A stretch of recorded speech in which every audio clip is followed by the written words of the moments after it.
네, 오늘 말씀은 데살로니가전서 5장 1절부터 11절 말씀을 가지고 기다리는 교회라는 주제로 함께 하나님을 말씀 뵙길 원합니다. 요즘 시대는 참 기다림에 기다리기 어려운 시대죠. 지금 당장이 중요하고 유튜버만 봐도 재미가 없으면 바로 넘겨버리고 로딩이 길면 기다리기 어려워하는 시대가 오늘날입니다. 점점 기다리기 어려워하는 우리 모습을 우리가 보게 되는데, 모든 기다림이 다 같은 기다림은 아닙니다. 버스가 올 때 그런 기다림과 사랑하는 사람을 맞이할 때 하는 그런 기다림은 완전히 다르죠. 버스는 늦어지면 다른 방법을 찾기도 합니다. 지하철을 타든지 열차를 타든지 여러 가지 방법을 찾을 수 있습니다. 아예 마음을 돌이킬 수도 있습니다. 이제는 가지 말아야지. 그리고 조금 늦으면 중간에 하고자 했던 어떤 것을 포기하기도 합니다. 그런데 사랑하는 사람을 향한 기다림은 다르죠. 마음을 돌리거나 포기할 수 없습니다. 그 사람을 만나야 되기 때문이죠. 그것이 기다림의 차이라고 볼 수 있는데, 오늘 성경이 말하는 기다림은 그런 기다림입니다. 사랑하는 사람을 기다릴 때 그런 기다림. 오늘 1절에 보면 이렇게 말합니다. 형제들아, 때와 시기에 관하여는 너희에게 쓸 것이 없다. 그러면서 뭐라고 말씀하시냐면, 주의 날이 밤에 도둑같이 이를 줄을 너희 자신이 자세히 알기 때문이라. 주의 날이 도둑같이 이를 줄. 여러분, 주의 날이 무슨 날입니까? 주님이 심판하시는 날이고 주님이 구원하시는 날입니다. 그것이 주의 날인데, 예수님이 다시 오셔서 모든 것을 바로잡으시고 우리가 회복되고 새하늘과 새 땅에 들어갈 날인데, 그날이 어떻게 오냐면 밤에 도둑같이 온다라고 기록하고 있죠. 여러분, 도둑하면 어떤 이미지가 떠오르십니까? 뭔가를 뺏기고 털리고. 하지만 여기에서의 의미는 그런 의미가 아닙니다. 도둑은 갑자기 오죠. 예고하지 않고 옵니다. 내 계산과 다르게, 내 생각과 다르게 예고도 없이 찾아오게 되는 게 도둑이죠.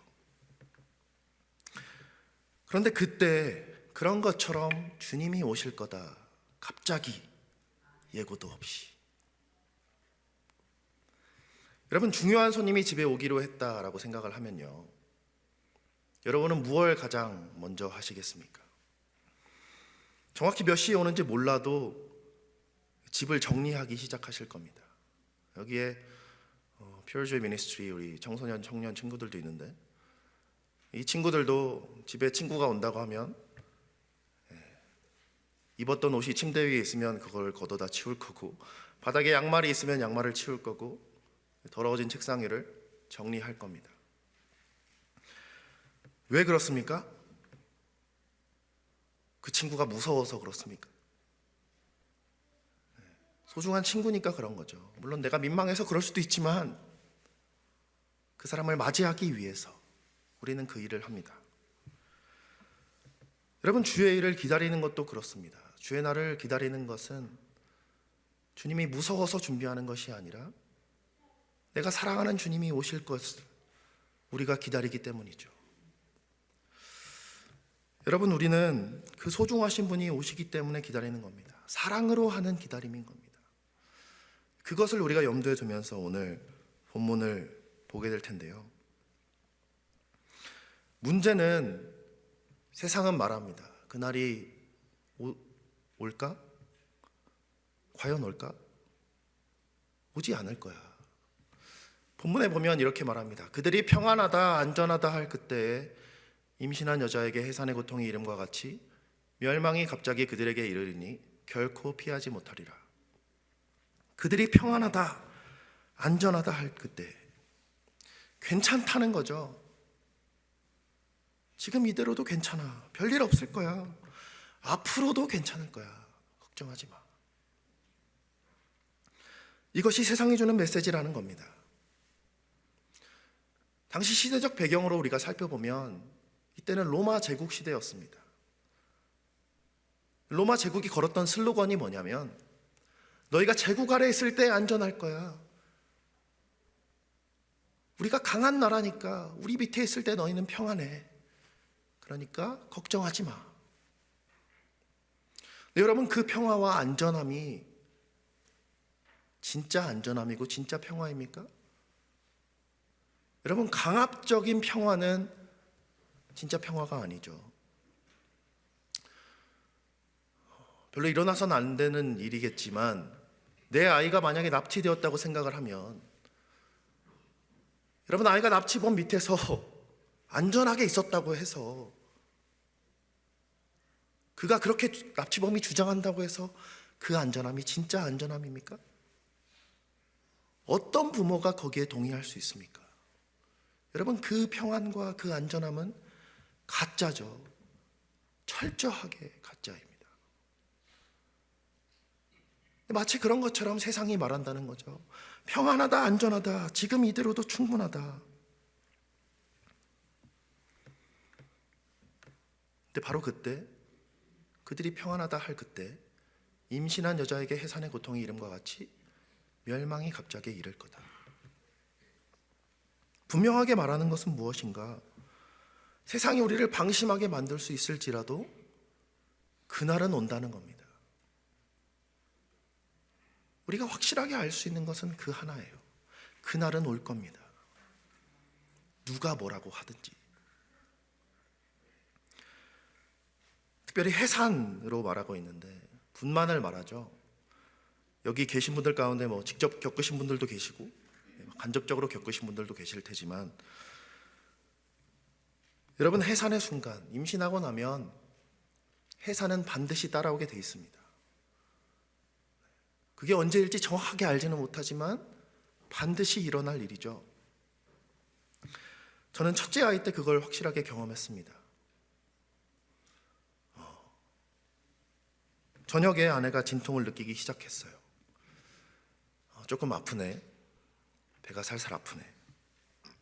그런데 밤이 깊어질수록 통증은 점점 더 심해졌습니다. 밤 11시가 되니까 점점 떼굴떼굴 구르는 제 아내를 제가 보게 됩니다. 당시 저는 초보 아빠였으니까, 지금도 그렇다고 전문가가 된 것은 아니지만, 너무 당황해서 산부인과에 바로 전화를 했습니다. 대체 이거 어떻게 하면 됩니까? 병원에 지금 가야 되나요? 간호사 선생님이 이것저것 체크하더니 갑자기 저한테 이렇게 말을 하는 거죠. 산모분 좀 바꿔보세요. 아내 좀 바꿔주세요. 그래서 제가 그랬죠. 아내가 지금 너무나도 힘들어하고 있습니다.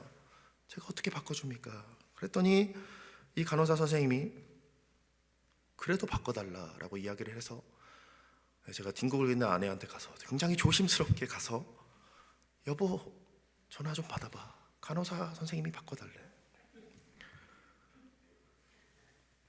아내가 숨도 제대로 못 쉬면서 이야기하죠. 못 받아. 제가 그거를 간호사 선생님한테 얘기를 했어요. 지금 뒹굴뒹굴 대굴대굴 하고 있는데 어떻게 제가 바꿔줍니까? 어렵습니다. 그랬더니 간호사 선생님이 저한테 그래도 바꿔주세요 이러면서 저한테 호통을 치시길래, 제가 또 선생님이 하라고 하는데 제가 어떻게 안 할 수가 없잖아요. 제가 다시 또 굽신굽신 하면서 아내한테 가서, 여보, 미안한데, 정말 미안한데 바꿔달래 이러면서 스피커폰으로 연결을 해줬습니다. 아내가 이제 거의 죽어가는 목소리로 얘기를 하죠. 여보세요. 그때 했던 이 간호사 선생님의 말을 저는 아직도 잊지를 못합니다. 그때 간호사 선생님이 아내에게 뭐라고 말을 했냐면, 산모님, 전화 받으실 수 있을 정도면 괜찮은 거예요. 정말 어렵게 전화를 넘겼는데 그 정도면 괜찮다고 이야기하니까 내가 지금 뭘 하고 있는지,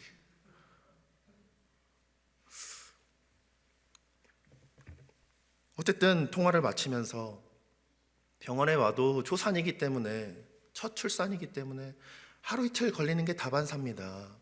그렇게 말을 해서 조금 더 참으라고 해서 참아봤습니다. 그런데 시간이 지나니까 아내가 그 통증이 너무나도 이제 격렬해진 거죠. 아내가 얘기를 합니다. 이제는 진짜 가야 될 것 같아. 그래서 다시 병원에 연락을 했습니다. 그런데 선생님은 똑같이 얘기를 하는 거예요. 아직 아닐 것 같은데 뭐 정 급하면 오세요. 그래서 저희는 그냥 갔습니다.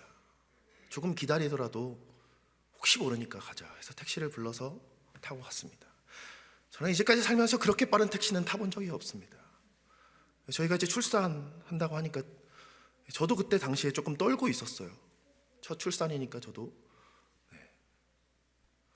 저보다 택시기사 아저씨가 더 떨면서 운전대를 잡고 가는데 모든 신호를 다 무시하시고 방지턱을 아주 롤러코스터 넘는 것처럼 넘으면서 그렇게 가셨습니다. 택시 안에서 출산할까 봐 무서우셨던 것 같아요. 근데 겨우 병원에 도착해서 이제 바로 진찰을 받았습니다. 근데 갑자기 간호사들이 바빠지기 시작해요. 그때 간호사 선생님이 저한테 이렇게 이야기를 했어요. 자궁이 다 열렸어요. 왜 이제야 온 거예요? 큰일 날 뻔했잖아요. 여러분, 제가 그때 얼마나 황당했는지 모릅니다. 정 원하면 오라고 해놓고서 이제 와가지고 나한테 그렇게. 제가 그때 느꼈던 억울함은 참 이루 말할 수가 없었습니다. 그럼에도 아내가 이제 바로 분만실로 들어가니까 저는 이제 화도 못 내고 그렇게 있어야 됐는데, 어쨌든 바로 이제 아이가 나오게 되었죠. 제가 그때 느낀 것은 아이가 언제 나오는지는 간호사도 모르고 의사도 모르고 부모도 모르고 엄마도 모르고 아빠도 모르고 할아버지도 모르고 아무도 모른다는 거예요. 정말 갑자기 임한다는 거죠. 그것을 제가 그날 깨닫게 됐습니다. 물론 어떤 아이는 예상보다 빨리 나오기도 하고 좀 늦게 나오기도 하고, 하지만 나오는 것은 분명하다. 그것도 알게 됐죠. 근데 그렇게 해산의 고통이 이름과 같이 멸망이 갑자기 임할 거다, 성경은 이야기합니다. 그런데 결코 피할 수도 없다는 거죠. 여러분, 주님이 다시 오시는 때는요, 세상이 우리를 방심하게 만들지라도 그날은 옵니다. 우리가 준비가 되어 있든지 되어 있지 않든지 주님은 반드시 오실 겁니다. 그것을 우리가 기억하길 원해요. 그날은 그러면 우리가 어떻게 맞이해야 되는가? 구원하심도 있지만 심판도 분명하게 있으니까 우리가 그날을 준비해야 될 것 같은데 어떻게 준비해야 되는가? 4절을 보니까 이렇게 이야기합니다. 형제들아, 너희는 어둠에 있지 아니하매 그날이 도둑같이 너희에게 임하지 못하리니. 갑자기 또 도둑같이 임하지 못한다고 이야기를 하니까 대체 그럼 우리는 어떻게 맞이하는 건가? 갑자기 오신다는 건가? 갑자기 오시지 않는다는 건가? 혼동스러워 하실 수도 있습니다. 하지만 분명하게 여기서 이야기하는 것은 You brothers, 형제들아, 너희에게는 그렇지 않다. 우리는 그날을 갑작스럽게 맞이하지 않을 거다라는 말로 우리는 해석할 수 있습니다. 여러분, 갑작스럽게 뭔가가 닥쳐도 당황하지 않는 사람들이 있죠. 그 사람은 어떤 사람입니까? 준비된 사람입니다. 그날과 그때를 알아도 준비가 안 돼 있으면 당황하기 마련이죠. 근데 준비된 사람은 그 날이 언제인지 몰라도 당황하지 않을 수 있습니다. 지금 그것을 이야기하고 있는 거죠. 5절에 보니까 바울이 이렇게 말합니다. 너희는 다 빛의 아들이요 낮의 아들이라. 우리가 밤이나 어둠에 속하지 아니하나니. 우리가 다 낮의 아들이라 라고 이야기하는, 빛의 아들이라고 이야기하는 바울의 모습을 보게 됩니다. 여러분, 여기서 너희가 누구입니까? 여기서 너희는 데살로니가 교회를 말합니다. 그리스도인 공동체를 말합니다. 우리 베다니 교회가 있듯이 우리 교회를 말합니다. 성도 공동체. 뭐 특별히 믿음 좋은 소수들을 향하여서 이렇게 이야기하신 것이 아니라 너희는 다, all of you, 우리 모두를 향하여서 지금 성경은 이야기하고 있습니다. 너희는 다 빛의 아들이라. 어떤 분은 그렇게 생각하실 수도 있죠. 나는 아직 좀 부족한 것 같은데, 나는 좀 모자라지 않나? 나는 아직 준비가 안 된 것 같은데. 그럼에도 불구하고 하나님이 말씀하시는 것은 너희가 다 빛의 아들이라는 겁니다. 여러분, 마지막 때가 다가온다라고 이야기할 때 사람들은 생각합니다. 내가 무언가를 더 준비해야겠구나, 내가 뭔가 액션을 취해야겠구나. 근데 그보다 먼저 해야 될 것은 나의 정체성입니다. 대체 내가 누구인가? 지금 그걸 지금 바울이 이야기하고 있는 거예요. 우리가 다 빛의 아들이다. 우리는 하나님의 백성이다. 여러분, 우리가 어떤 행위로 그것에 우리가 초점을 맞추고 살아가면, 그걸로 인해서 내가 자격을 얻는 것으로 생각한다면 여러분, 그것은 분명하게 오해입니다. 잘못된 생각이에요. 내가 잘나서 부지런히 애써서 그 구원을 이루면 내가 예수님보다 더 위대한 사람이 되는 거죠. 여러분, 구원은 예수님이 이루신 것이지 우리가 이룰 수 있는 것이 아닙니다. 그것을 저와 여러분들이 기억하고 그 은혜를, 그 구원을 우리에게 허락하여 주셨으면 우리가 감사함으로 그 구원을 누리시기를 소원합니다. 9절에서도 동일하게 이야기하죠. 하나님이 우리를 세우시면, 누가 세웠다고요? 하나님이 세우셨습니다. 내가 세워가는 게 아니에요. 하나님이 세워주셨어요. 우리를 빛의 아들로, 성도로. 하나님이 우리를 세우시면 노하심에 이르게 하심이 아니요 오직 우리 주 예수 그리스도로 말미암아 구원을 받게 하심이라. 아멘. 여러분, 목적이 뭐죠? 우리를 그렇게 세우신 목적은 우리를 구원하시기 위해서다. 하나님이 우리를 위해서 진노를 마련하신 것이 아니라 구원을 마련해 두셨습니다. 여러분, 이것이 저와 여러분들에게 주어진 은혜임을 믿습니다. 여러분, 우리가 주의 날을 생각하면서도 어떤 사람은 두려워함으로, 떨면서, 불안해하면서, 근심하면서, 걱정하면서 그렇게 보내시는 분들이 있어요. 그 심판때에 내가 어떻게 될지. 하지만 지금 이렇게 예수 그리스도에 대해서 이야기하는 것처럼 그분이 모든 죄를 다 짊어지고 가셨어요. 그런데 계속해서 나 자신을 바라보면 예수 그리스도의 십자가가 나와 상관없는 게 되는 거죠. 여러분, 분명히 예수님은 그 모든 것을 다 감당하고 가셨다는 것을 우리가 기억하길 원합니다. 그래서 우리의 공로가 중요한 것이 아니라 예수 그리스도를 믿는 것이 중요한 거죠. 주님이 다 대가를 지불하셨는데 우리가 그 심판의 날을 두려워할 이유가 없습니다. 오늘의 본문을 우리가 보면서 주님이 우리를 자녀라 칭해 주시고 내가 너를 세웠다라고 말씀하시는 것을 우리가 보면서 우리의 정체성을 먼저 확립하기를 소원합니다. 가장 먼저 해야 될 준비는 내가 누구인지를 인정하는 거예요. 나는 하나님의 아들이고 딸임을 우리가 먼저 확립하고 가기를 원합니다. 그 다음에 봐야 될 것, 6절에 보면 이렇게 이야기합니다. 우리가 6절 말씀 함께 읽겠습니다. 그러므로 우리는 다른 이들과 같이 자지 말고 오직 깨어 정신을 차릴지라.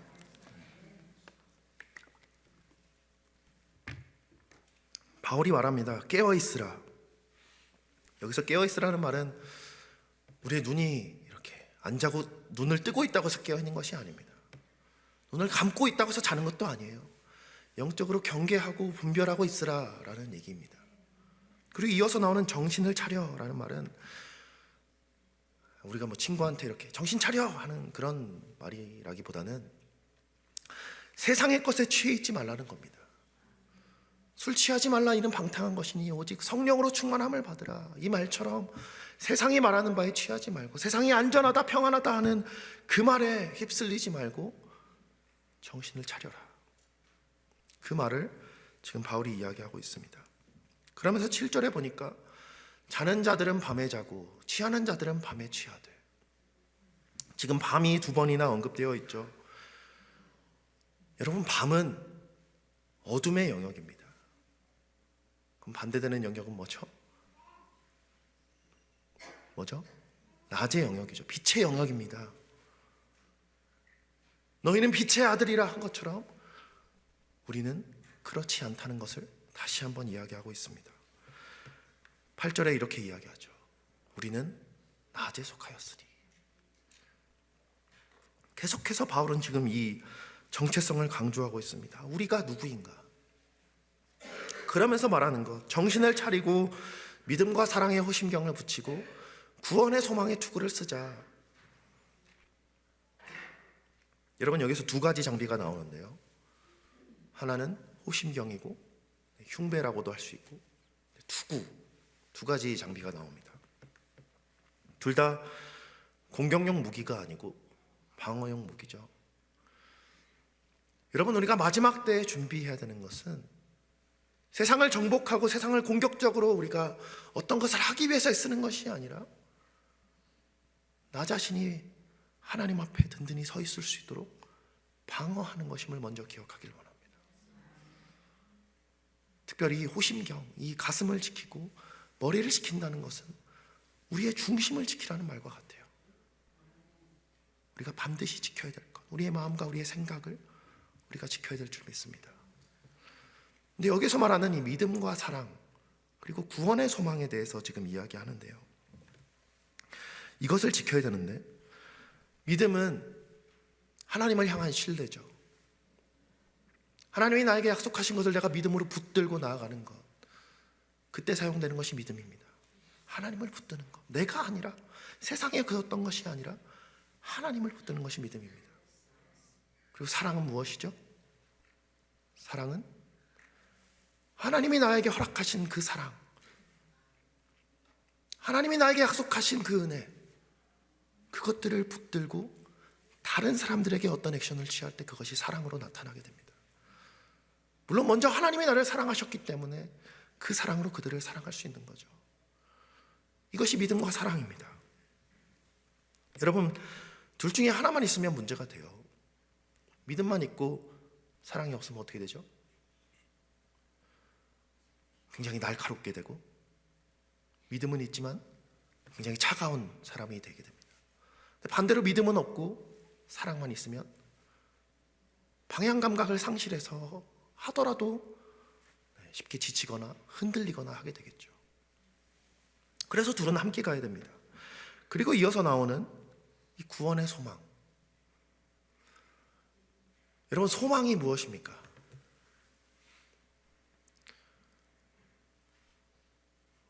한국 분들은 요즘에 주식을 굉장히 많이 한다고 하는데, 여러분, 주식이 오르기를 바라는 마음은 소망이 아닙니다. 그냥 나의 희망이죠. 여러분, 소망은 하나님이 나에게 약속하신 것, 하나님이 허락하신 것, 100% 이루어지는 것, 그것이 소망입니다. 그것을 붙드는 것.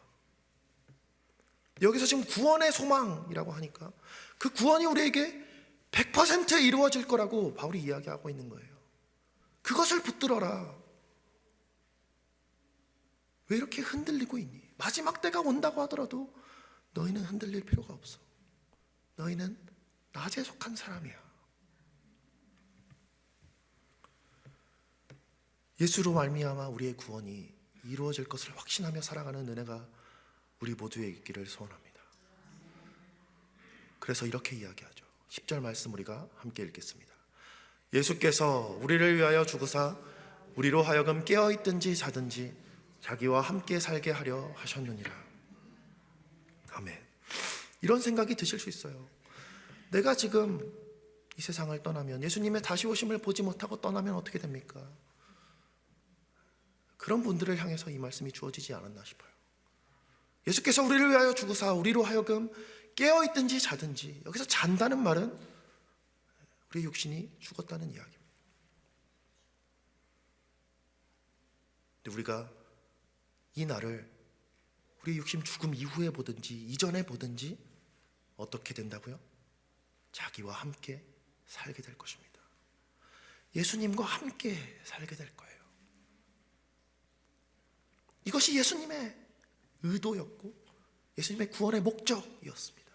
우리와 함께 사는 것. 여러분, 그날에 우리는 주님과 함께 살게 될 것입니다. 이 소망이 우리 모두에게 있어야 될 줄 믿습니다. 여러분, 그러면 우리에게 그 심판의 날, 구원의 날, 그날은 어떤 날이 될 수 있을까요? 절망의 날, 두려움의 날이 될 수 없죠. 내가 주님을 만나서 교제하는데 기쁨의 날, 즐거움의 날이 될 수 있는 겁니다. 당연히 그렇게 될 수 있는 거예요.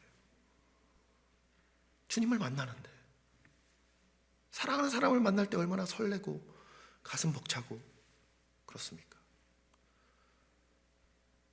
여러분, 옆에 남편과 아내분들이 있다면 한번 봐주시겠어요? 얼마나 설레는지. 한숨을 쉬시면 안 되고요.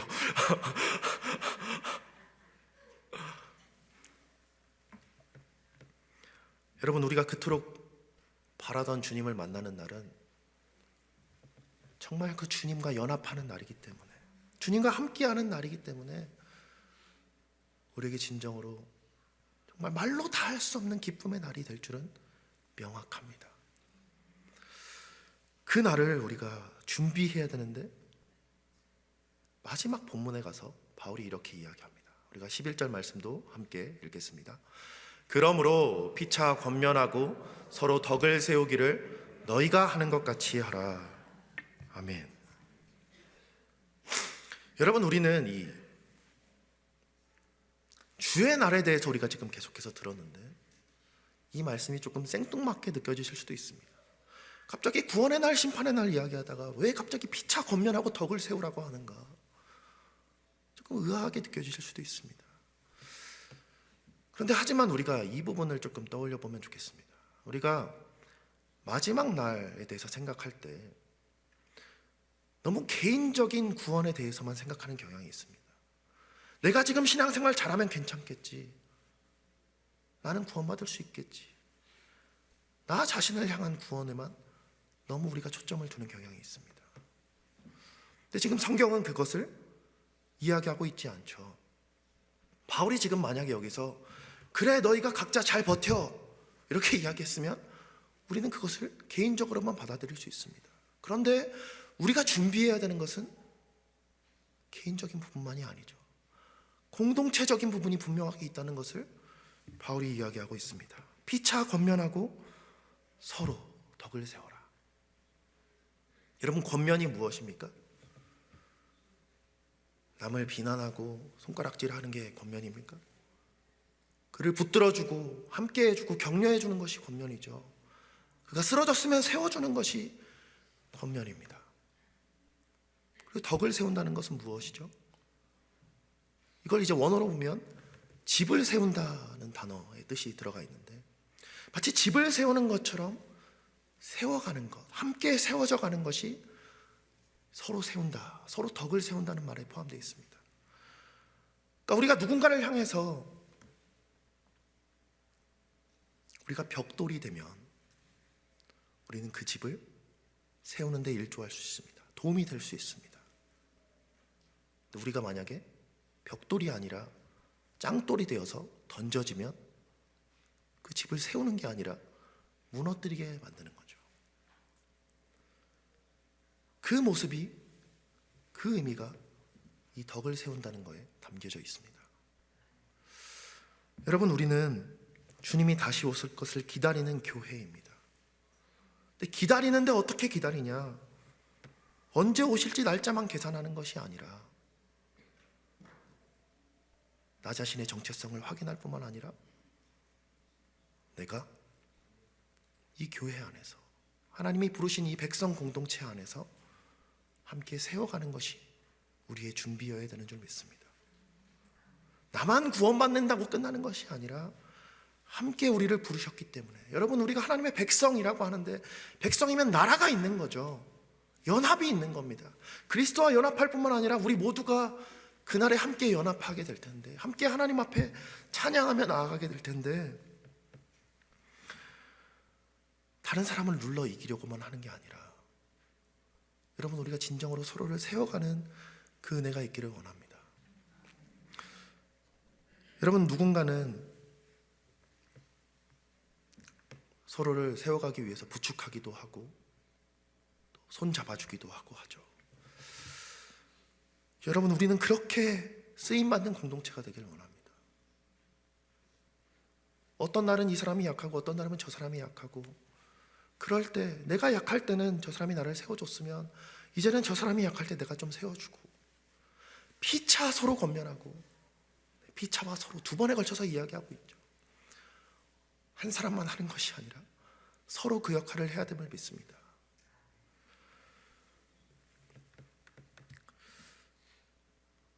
여기 서 있는 저라고 권면하고 덕을 세우는 것을 잘한다고 하고 싶지 않습니다. 저도 참 부족한 부분이 많아요. 저도 연약하고 참 흔들립니다. 특별히 저희 부모님이 저의 이름을 민욱이라고 지어주셨는데, 이 욱자가 빛날 욱자입니다. 오늘 우리 교회 표어처럼 하나님의 영광을 일어나 빛을 발하도록 그렇게 그런 뜻으로 지어주신 건지 잘 모르겠지만, 어쨌든 그렇게 빛을 발해야 되는데 그 빛날 욱으로 쓰이는 게 아니라 욱할 욱이 되어서 다른 사람들이 욱할 때가 있습니다. 그것이 저의 연약함이죠. 근데 그럼에도 불구하고 하나님이 저를 계속해서 세워가시는 것을 제가 보게 되는데, 여러분, 우리가 하나님도 어떤 사람을 포기하지 않으셨는데, 우리 중 그 누구도 하나님이 포기하지 않으셨는데 내가 먼저 포기하지 않기를 원합니다. 하나님도 그 사람을 계속해서 세워가시길 원하시는데, 여러분, 우리도 그 한 사람 한 사람을 기억하면서 세워가길 원합니다. 조금 모자라 보여도, 부족해 보여도 권면하고 세워가는 은혜가 우리 가운데 있기를 원합니다. 우리가 예수 그리스도를 머리로 하는 각 지체로 부르심을 받았다라고 이야기하지 않습니까? 발이 아프면 손도 고생하는 거예요. 근데 그 발을 위해서 손이 섬겨줄 수 있는 거죠. 그것을 우리가 기억하면서, 이것이 교회임을 기억하면서 우리가 주님 앞에 나아가기를 원합니다. 바울이 근데 지금 마지막에 뭐라고 하냐면, 너희가 하는 것 같이 하라. Just as in fact you are doing. 그들을 격려하면서 지금까지 해온 것처럼 앞으로도 그렇게 해라 라고 이야기합니다. 지금도 잘하고 있어. 앞으로도 계속 더 잘했으면 좋겠다. 어떻게 보면 이것은 명령이기도 하지만 칭찬이기도 하고 격려이기도 합니다. 저는 우리 교회 모습을 보면서 우리 교회도 하나님 앞에 이렇게 칭찬받는 교회인 줄 믿습니다. 너희가 지금 이렇게 하는 것 같이 하라. 오늘 본문을 우리가 함께 보았는데, 우리가 기다리는 교회로 함께 이 데살로니가 전서 말씀을 보았는데, 여러분, 본문이 우리에게 주는 메시지는 분명합니다. 첫 번째는 무엇이죠? 나는 누구인가?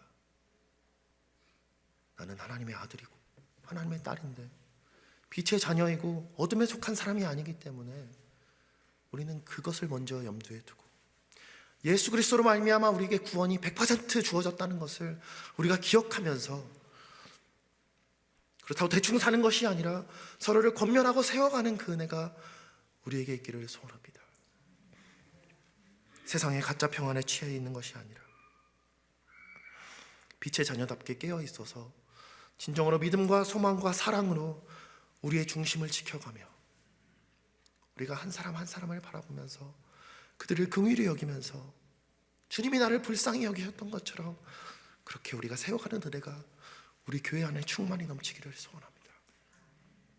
혼자 버티는 것이 아니라 서로 세워져가는 교회, 그것이 우리 교회가 될 줄 믿으며 오늘도 감사함으로 주님 앞에 나아가는 그 은혜로 그렇게 쓰임받는 우리 모두가 되기를 예수 그리스도 이름으로 축원합니다. 함께 기도하겠습니다.